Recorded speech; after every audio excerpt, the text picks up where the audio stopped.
DD किसान, बदलते भारत की शान।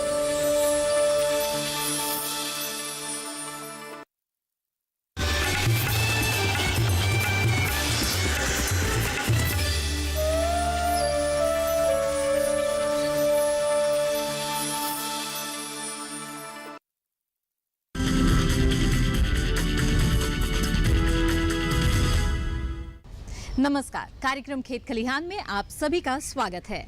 मैं हूं आपके साथ मोनालिसा। किसान भाइयों बहनों, जैसा कि आप सभी जानते हैं, इस कार्यक्रम में हम आपके लिए खेती किसानी से जुड़ी हुई ज्ञानवर्धक जानकारियां लेकर आते हैं।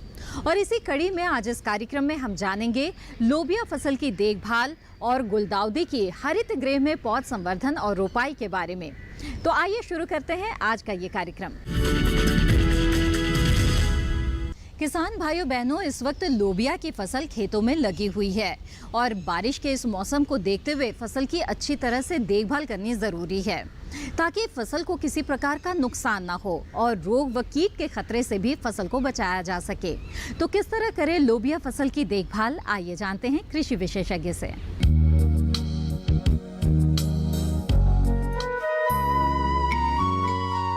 लोबिया वर्षा तथा ग्रीष्म ऋतु में उगाए जाने वाली फसल है। लोबिया की खेती दाल एवं सब्जी दोनों के लिए की जाती है। इसके साथ साथ जानवरों के चारे में भी प्रयोग की जाती है। दलहनी फसल होने के कारण ये वायुमंडलीय नत्रजन को भूमि में संचित करती है, जिससे जमीन की उर्वरता बढ़ती है एवं आगामी फसल को इस नत्रजन का लाभ मिलता है। लोबिया प्रोटीन के लिहाज से एक उत्तम फसल है तथा इसकी खेती दाने, सब्जी यानी हरी फली, चारे एवं हरी खाद के लिए की जाती है। लोबिया एक प्रमुख दलहनी फसल है जिसको कि हम खरीफ में और गर्मियों में उगा सकते हैं। और लोबिया को हम कई प्रकार के उपयोग के लिए उगा सकते हैं। जैसे दाने के लिए भी इसका उगाया जाता है और हरी खाद के लिए भी इसको उगाया जाता है, हरे चारे के लिए भी उगाया जाता है। और इसमें हम कई प्रकार के जो भूमि सुधार के प्रोग्राम होते हैं उनमें भी इसका प्रयोग किया जा सकता है। और यहाँ तक कि हम इसको सब्जी के रूप में, जैसे उसकी जो हरी फलियाँ होती हैं उनको हम सब्जी के रूप में प्रयोग में लेते हैं। और अभी जो प्रेजेंट में हमने बो रखी है लोबिया की जो फसल, तो उसमें किसान भाइयों को कुछ सावधानी बरतनी चाहिए, जिससे क्या है कि आपकी फसल को कम नुकसान होगा और ज़्यादा पैदावार होगी। तो इसके लिए मैं बता दूं आपको कि आपने जब बीज बोया होगा तो ज़रूर आपने बीज को उपचार भी किया होगा और बीज उपचार करके बोया होगा तो उसमें कम से कम रोग और कीट लगने की संभावना होगी। दूसरा, आपने राइजोबियम कल्चर का प्रयोग किया होगा, तो उससे क्या है कि आपकी नाइट्रोजन की जो मात्रा है उसमें भी काफ़ी कमी आएगी, बचत होगी। तो जब किसान भाइयों ने लोबिया बोया होगा तो उसमें मैं समझता हूँ कि 15 से 20 किलोग्राम नाइट्रोजन दिया होगा और बाकी जितने दूसरे जो पोषक तत्व हैं उनकी पूरी मात्रा किसान भाइयों ने शुरू में ही दे दी होगी। लेकिन कई बार क्या होता है कि किसान भाई भूल जाता है कि उस समय कौन कौन से तत्व को हमने इसमें उपयोग दिया है, कौन कौन से तत्व हमने नहीं दिए हैं। तो अगर कोई किसान भाई भूल भी गया है तो अभी भी चाहे तो वो इसमें पोषक तत्व का प्रबंधन कर सकते हैं, क्योंकि आजकल हम कई बार जैसे जो ड्राईलैंड्स हैं यानी कि जो शुष्क प्रदेश हैं वहाँ पे हम लोग स्प्रेयर के द्वारा भी पोषक तत्वों का प्रबंधन कर देते हैं। जैसे हम डीएपी का घोल बना सकते हैं और दूसरे जो असली जो तत्व हैं यानी कि जो प्रमुख जो तत्व हैं उनका भी हम घोल बनाकर छिड़काव कर सकते हैं। तो घोल की जो मात्रा होती है वो 1.5% के हिसाब से हम घोलते हैं और अगर सूक्ष्म तत्व हैं तो वो 0.5% के हिसाब से हम घोल बना लेते हैं और घोल बनाने के बाद हम इसका छिड़काव कर सकते हैं। तो इस तरह से हम जो पोषक तत्व प्रबंधन कर सकते हैं। और दूसरी बात सबसे बड़ी है कि इस समय जहाँ जहाँ बारिश हो रही है, ज़्यादा बारिश हो रही है, तो वहाँ पे फसल को नुकसान भी हो सकता है। तो किसान भाइयों को मैं ये कहना चाहूँगा कि अगर आपके खेत में लोबिया की फसल लगी हुई है और पानी का उसमें रुकाव होता है तो कृपया करके पानी को निकाल दें, क्योंकि अगर आपके खेत में 3 से 4 दिन पानी रहा तो आपकी जो लोबिया की फसल है वो ख़त्म हो जाएगी, वो सड़ जाएगी, गल जाएगी। तो इसलिए मैं किसान भाइयों को कहना चाहूँगा कि आपके खेत में जो पानी भरा है उसका जो निकास है वो सही होना चाहिए, यानी कि उसमें कम पानी भरना चाहिए। और अगर कई बार क्या होता है कि जैसे बारिश में आपने बो दिया है और लगता है कि 15-20 दिन तक बारिश आ नहीं रही है, तो शुरू में क्या होता है कि लोबिया की जो फसल है उसको पानी की मात्रा चाहिए। तो अगर किसान भाई के पास सिंचाई की व्यवस्था है तो ऐसे जो समय में जब पानी नहीं हो रहा है, जब बारिश नहीं हो रही है, तो आप एक पानी अवश्य लगाएं, जिससे क्या है कि आपकी लोबिया की जो फसल है वो अच्छी तरह से स्वस्थ रहेगी। और दूसरी बात मैं कहना चाहूँगा कि वैसे तो किसान भाइयों ने गर्मियों में जुताई की होगी खेत की, लेकिन कई बार क्या होता है कि किसान भाई व्यस्त रहता है तो वो कर नहीं पाते हैं। तो अगर आपने जुताई नहीं की है और कोई ज़्यादा ध्यान नहीं रखा है, क्योंकि खरीफ के मौसम में क्या होता है, जब हम लोबिया की फसल लेते हैं तो इसमें अनेक प्रकार के जो खरपतवार है उनकी आने की संभावना बनी रहती है, तो आप उनको हाथ से ही निकालें और निराई गुड़ाई भी कर सकते हैं, जैसे किसान भाई आमतौर पर करते हैं। और दूसरा, कई बार क्या होता है कि किसान भाई खरीफ में, यानी कि जो हमारा जो खरीफ का जो मौसम है, इसमें जब लोबिया की फसल उगाते हैं तो कई बार ज़्यादा मात्रा में बीज चला जाता है। तो ज़्यादा मात्रा में बीज जाने से क्या होता है कि लोबिया के जो पौधे होते हैं वो आपस में एक दूसरे से प्रतिस्पर्धा करना शुरू कर देते हैं, यानी कि वो न्यूट्रिएंट के लिए भी प्रतिस्पर्धा करते हैं, लाइट के लिए भी करते हैं, हवा के लिए भी करते हैं और जगह के लिए भी करते हैं। तो अगर आपको लगता है कि आपके खेत में जो पॉपुलेशन है, जो पौधों की संख्या है वो ज़्यादा हो रखी है, तो आप इसी समय आप उनको निकाल सकते हैं, यानी कि उसको बोलते हैं हम थिनिंग। तो किसान भाई थिनिंग कर सकते हैं, क्योंकि इसका जो स्पेसिंग होता है, यानी कि जो पंक्ति से पंक्ति की दूरी जो होती है वो करीब होती है 35 से 40 सेंटीमीटर। आपको लगता है कि इससे ज़्यादा पौधे, इससे कम पंक्ति से पंक्ति की दूरी हो रखी है, तो आप जो पौधा कमज़ोर हो उसको निकाल दीजिए, जिससे क्या है कि इनकी जो दूरी है वो करीब 35 से 40 रहे और पौधे से पौधे की दूरी 8 से 10 सेंटीमीटर होनी चाहिए। जब ये ऑप्टिमम मात्रा में आपकी स्पेसिंग रहेगी तो इसमें आपके जो पौधे हैं वो सुडौल होंगे और अच्छी पैदावार होगी, और अच्छी पैदावार होगी तो उनमें फलियां ज़्यादा लगेंगी, तो आपके दाने की मात्रा और आपके फलियों की मात्रा वो ज़्यादा होगी। इससे किसान भाइयों को लाभ भी ज़्यादा मिलेगा। तो इन बातों का आप ख्याल रख सकते हैं। और दूसरा, इसमें क्या होता है कि अभी इस समय आपको जब फसल आप देखेंगे, उसकी निगरानी करेंगे, तो कई बार क्या होता है कि जो कीट और रोगों का प्रकोप भी देखने को मिल जाता है कई बार।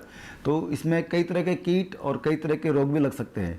तो किसान भाई अपने खेत में जाएं और जाके आपकी खेत में फसल को देखें, कहीं ऐसा तो नहीं है कोई कीट उसमें नहीं आ रहा हो या कोई रोग तो नहीं लग रहा हो, क्योंकि कीट और रोगों को नियंत्रण करने के लिए हम बीज का उपचार करते हैं और उसमें हम शुरू में ही जो फंजीसाइड होती है, यानी कि जो कवकनाशी होती है, उसका हम इस्तेमाल करते हैं। और उसका इस्तेमाल करने का तरीका यही है कि 1 किलो बीज के लिए हम 2 ग्राम बावस्टिन ले लेते हैं, जिसे कार्बेंडिजम बोलते हैं। ये कवकनाशी है। तो ये जब बीज में हम उपचार कर देते हैं तो आने वाले टाइम में इसमें रोगों की जो संभावना लगने की वो कम से कम हो जाती है। ऐसे ही जैसे कई बार कीट लग जाते हैं इस फसल में, तो कीटों का निदान भी हम बीज उपचार से कर सकते हैं। तो किसान भाइयों ने, मैं समझता हूँ कि आपने ज़रूर इंसेक्टिसाइड का इस्तेमाल किया होगा, और जो कीटनाशी है उनमें सबसे महत्वपूर्ण है इमिडाक्लोप्रिड और दूसरा है आपका क्लोरोपाइरीफॉस। इन दोनों का आपने इस्तेमाल किया होगा। इसकी जो मात्रा है वो करीब 5 से 10 ml है 1 किलोग्राम बीज के लिए। अगर कोई किसान भाई नहीं कर पाए हैं और उनको लगता है कि आने वाले टाइम में उनकी फसल में रोग हो सकता है, कीट लग सकता है, तो उसके लिए आप प्रिकॉशन रख सकते हैं। आपको अगर लगता है कि कोई पौधा सूख रहा है या पौधा पीला पड़ रहा है या उसकी जड़ें गल रही हैं या कुछ ऐसा हो रहा है, उसमें आप उनको उखाड़ दीजिए, या फिर आप बावस्टिन का इस्तेमाल कर सकते हैं।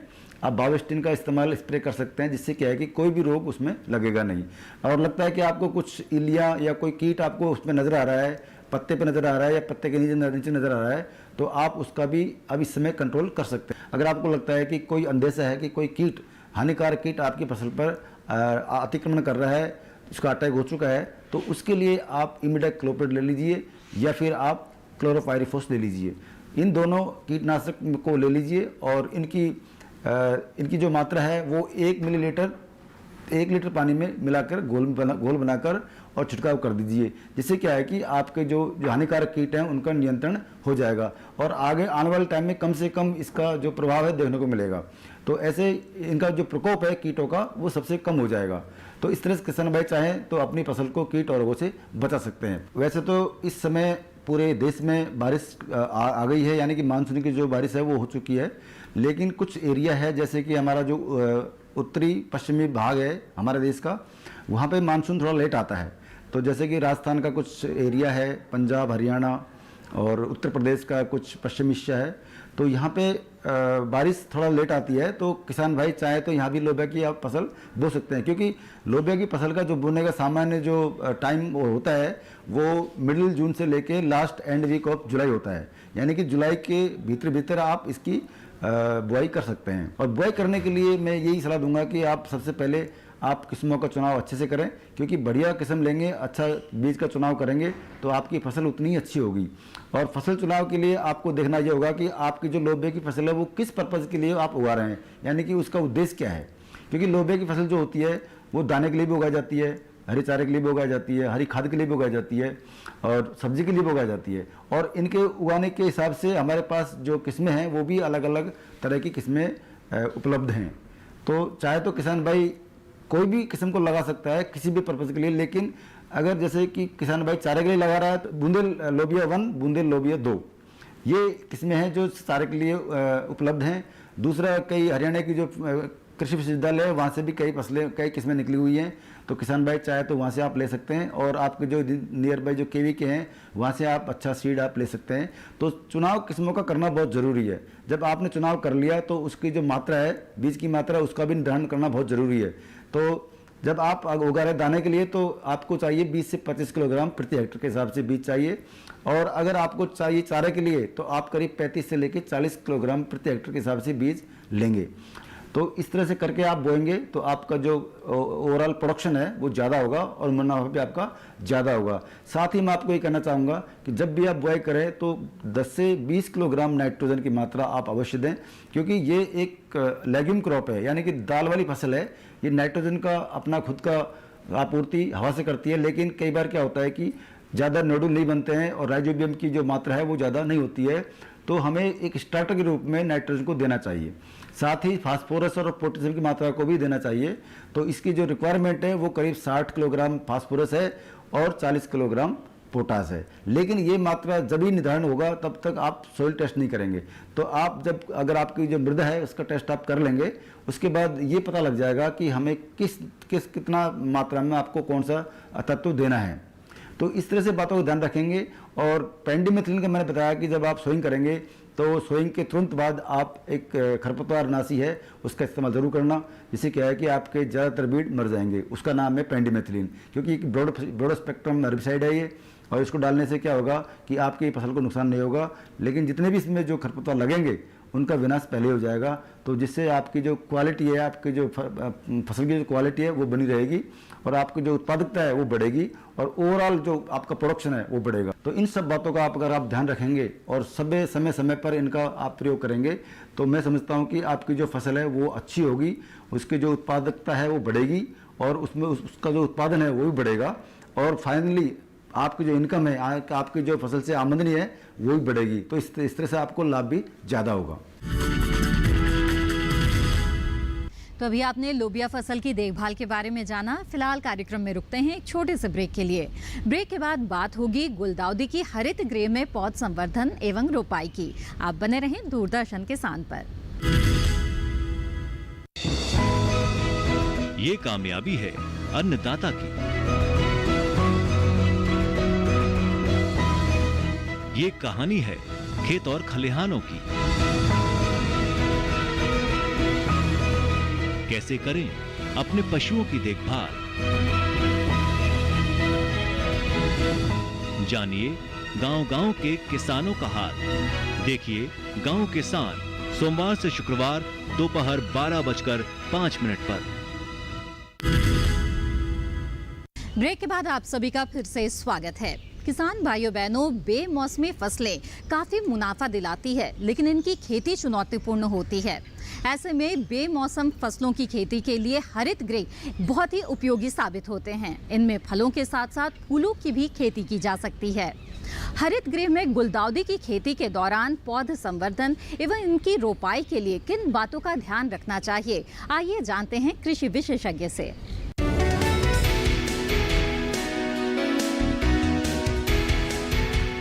पिछले 3 दशकों में संरक्षित खेती के आने के साथ साथ भारतीय स्थानीय बाज़ारों में फूलों की मांग भी बढ़ी है।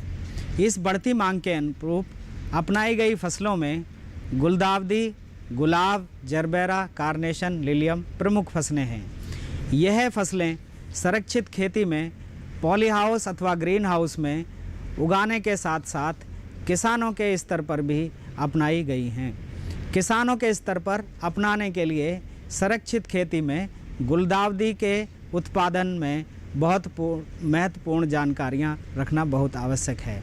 किसानों के लिए यह बहुत महत्वपूर्ण है कि संरक्षित संरचना अथवा ग्रीन हाउस में इसकी खेती वर्ष भर की जा सकती है, लेकिन पौधों का संवर्धन एवं उनकी रोपाई में एक खास ध्यान रखने की आवश्यकता है, जिसके अनुरूप सभी किसान जो गुलदाउदी की खेती खुले अथवा संरक्षित संरचना के अंतर्गत करते हैं, उनको नए पौधे बनाना या बनाए हुए बाज़ार से खरीदना बहुत ही मुख्य विषय है। इस विषय में हमें जो ध्यान देने वाली बातें हैं उनमें यह है कि जो पौधे जिनसे नए पौधे बनाए जाते हैं, क्योंकि गुलदाउदी की फसल में बीज का अभाव होता है, अच्छी किस्मों के बीज प्राय पौधों के फूलों में नहीं बनते, क्योंकि वह फूल अधिकतर डबल प्रजाति के होते हैं जिनमें बीज का अभाव होता है। अतः इस फसल की तैयारी उसके कर्तित तनों से ही करनी पड़ती है, जिसमें गुलदाउदी के जो बड़े पौधे हैं, मात्र पौधे हैं, यानी जिनको मदर स्टॉक कहते हैं, उनकी कर्तित शाखाओं से इन पौधों को बनाया जाता है। इसमें ध्यान देने योग्य बात है कि यह पौधे प्रकाश की लंबी अवधि के दौरान ही उगाए गए हों। जिस प्रकार गुलदाउदी लंबे दिनों की अवधि में लगाकर उसकी वनस्पतिक बढ़वार ली जाती है, उसी के उपरांत के समय में जब छोटे दिन आ जाते हैं अथवा दिन में प्रकाश की लंबाई की अवधि घट जाती है, तब यह पुष्पन में आती है। जैसा कि आप देख रहे हैं, यह मात्र पौधे यानी मदर स्टॉक जो आपको दिख रहे हैं, ये मार्च अप्रैल माह के दौरान नए पौधे बनाकर लगाए गए हैं, जिनको कम से कम 3 से 4 महीने की प्रकाश की लंबी अवधि के दौरान उगाया गया है, और यह मुख्य रूप से वातावरण के अनुकूल लंबी अवधि में वनस्पतिक बढ़वार के लिए अनुकूल हो गए हैं।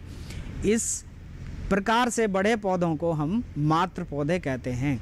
इनकी कर्तित शाखाएं, जो कि ऊपर की 5 से 7 पत्ती वाली शाखाएं हैं, यानी कि लगभग 5 से 7 इंच लंबाई या 8 से 12 सेंटीमीटर लंबाई जिनकी हो चुकी है, उनको मदर प्लांट पौधों से, मदर स्टॉक से अलग कर लें।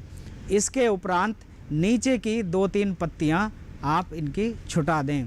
इसके उपरांत जो नीचे का तना है उसको एक तेज़ी से धारदार चाकू अथवा सिकेटियर से काट लें और उनका एक ग्रुप बनाकर रख लें।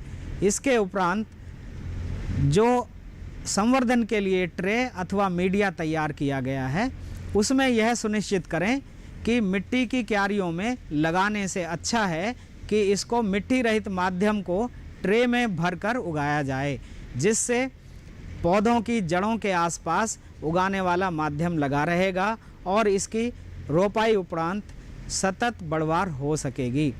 किसानों के संज्ञान में यह संस्तुति करते हैं कि जब भी नए पौधे बनाए जाएं, उनको एक मिट्टी रहित माध्यम का मिश्रण बनाकर इसमें कोकोपीट यानी नारियल की जूट, परलाइट जो कि एक विशेष प्रकार का पत्थर है जो अपने से 10 गुना पानी सोख के रखने की क्षमता रखता है, और इसके साथ साथ वर्मीकुलाइट जो भी एक विशेष प्रकार का पत्थर है, 3:1:1 के मिश्रण में मिक्स कर लिया जाए, और प्रो ट्रे जो कि खानेदार ट्रे हैं, जिसमें लगभग 60 से लेकर 500 खाने तक हो सकते हैं, और आधा स्क्वायर इंच से लेकर 2 स्क्वायर इंच तक इन खानों का साइज़ हो सकता है। इस खाने में आप प्रति खाने में 1 कटिंग की रोपाई करें। रोपाई पूर्व कटिंग का निचला तना एक रूटेक्स नामक पाउडर के साथ थोड़ा सा टच करके लगाकर रोपाई करें। यह एक जड़ नियामक हार्मोन होता है, जिसमें IBA नाम का एक रासायनिक होता है जो इन कर्तित तनों में, कटिंग्स में स्वजड़न की प्रणाली को उत्साहित करता है। यानी कि उसमें जड़ें शीघ्र आती हैं। उस हार्मोन का स्तर बढ़ने से यह जो कटी हुई कटिंग है, तना है, इसमें बहुत ही शीघ्रता से जड़ आती हैं और 25 से 30 दिन के बाद यह पौधा रोपाई के लिए तैयार हो जाता है। इसमें जैसा कि आप देख रहे हैं, यह पौधा एक माध्यम रहित प्लग के आकार में होता है और जिसमें यह सुनिश्चित रहता है कि रोपाई के उपरांत इसकी सतत बढ़वार होती है और उस बढ़वार से पौधों को कीट बीमारियों से भी लड़ने की क्षमता आती है, जिससे कि यह पौधा जीवन पर्यंत स्वस्थ रहता है और हमें कीट पतंगों और बीमारियों के बचाव से कम ध्यान रखना पड़ता है, सावधानी रखने में सुगमता होती है। इस तरह से तैयार पौधों को हम प्लग प्लांट कहते हैं। इसके उपरांत किसान जो भी ग्रीन हाउस अथवा पॉली हाउस में संरक्षित खेती में गुलदाउदी का उत्पादन करेंगे, उन्हें यह ध्यान रखना होगा कि गुलदाउदी एक ऐसी फसल है जिसको एक निश्चित और एक सीमित मात्रा में रोपाई के साथ पानी और उसके उपरांत पानी की सिंचाई की आवश्यकता होती है। इसलिए आवश्यक यह है कि ड्रिप सिंचाई प्रणाली का प्रयोग किया जाए, जिसमें ड्रिप सिंचाई प्रणाली में हमें 16, 2 और 30 के विन्यास की ड्रिप लाइन इस्तेमाल करना चाहिए। यानी कि उस ड्रिप लाइन का व्यास 16 mm होना चाहिए। 2 लीटर 1 घंटे में 2 लीटर पानी के स्राव की क्षमता होनी चाहिए और इसके साथ साथ प्रत्येक 30 सेंटीमीटर पर इस पानी का स्राव उस क्यारी के संपूर्ण क्षेत्रफल पर बराबर आना चाहिए। इसी के हिसाब से किसान भाइयों को यह संस्तुति की जाती है, प्रमाणित किया जाता है, प्रस्तावित किया जाता है कि जो फसल लगाने की क्यारियां हैं उनकी चौड़ाई 1 मीटर और लंबाई संरचना के अनुरूप जितनी भी संरचना की चौड़ाई हो उतनी लंबाई क्यारी की रखी जा सकती है। रोपाई से पूर्व यह आवश्यक है कि जो साधने के लिए नायलॉन से बना हुआ एक नेट होता है, जाली होती है, जिसको हम पौधों के बढ़ने के साथ साथ ऊपर उठा सकते हैं, को पहले ही लगा देना आवश्यक है, ताकि इसके उपरांत प्रत्येक खाने में एक छोटा छेद करके इस प्लग पौधे की रोपाई की जा सके और रोपाई के उपरांत आपका खेत और क्यारी भी सुंदर दिख सके और उसके साथ साथ जो खाद, पोषक तत्व और पानी आप देते हैं उसकी बराबर मात्रा उन पौधों को मिल सके, क्योंकि पौधे भी स्थान और पोषक तत्वों की मात्रा के लिए कंपटीशन करते हैं। तो इसमें एक नियत दूरी पर, नियत लाइन पर लगाने के उपरांत इन पौधों की आपस में जो कंपटीशन की समस्या है वो काफ़ी हद तक दूर हो जाती है और पौधों को बराबर रूप से स्थान, पोषक तत्व और सिंचाई जल की मात्रा मिलती रहती है। जैसा कि आप देख रहे हैं, यह स्प्रे प्रजाति के पौधे लगाए गए हैं, यानी कि 1 वर्ग मीटर क्षेत्रफल में 32 पौधों का रोपण किया गया है, जिसके बाद इस ग्रीन हाउस में इनको इन जालीदार नेट और स्टैंड की सहायता से ऊपर साधा जाएगा और नियत रूप से इसकी देखभाल रखी जाएगी और जो आसपास बड़े हुए पौधे हैं उनको ठीक से उनकी ऊंचाई में नियंत्रित किया जाएगा। इसकी रोपाई के उपरांत हमें यह ध्यान रखना है कि अगर थोड़ी गर्मी या तापमान अधिक है तो दिन में 3 बार सिंचाई 3 से 5 मिनट के लिए प्रत्येक बार करें और यह सिंचाई ऐसी होनी चाहिए कि शाम को 3 बजे के बाद नहीं करें, ताकि जो हमारा पॉली हाउस है, ग्रीन हाउस है, उसमें आर्द्रता रात को ज़्यादा ना बनी रहे, जिससे कि हमें थोड़ी जो व्याधियां हैं, कवक जनित रोग हैं, उनसे बचाव में सुरक्षा मिले। इसी के साथ साथ हम लगातार कीट और पतंगों से इसकी देखभाल भी करें। किसान भाइयों को इसकी एक अच्छी फसल, व्यावसायिक फसल, लाभकारी फसल और अच्छी गुणवत्ता के पुष्प भी प्राप्त होंगे। तो अभी आपने जाना हरित गृह में गुलदाउदी की रोपाई के दौरान किन बातों का ध्यान रखना चाहिए। कार्यक्रम की शुरुआत में हमने आपको लोबिया की देखभाल के बारे में भी बताया। हमें उम्मीद है कि ये जानकारियां आपके लिए फायदेमंद रहेंगी। इसी के साथ कार्यक्रम खेत खलिहान की आज की कड़ी में बस इतना ही। अगली कड़ी में फिर होगी आपसे मुलाकात। तब तक के लिए दीजिए इजाजत। नमस्कार।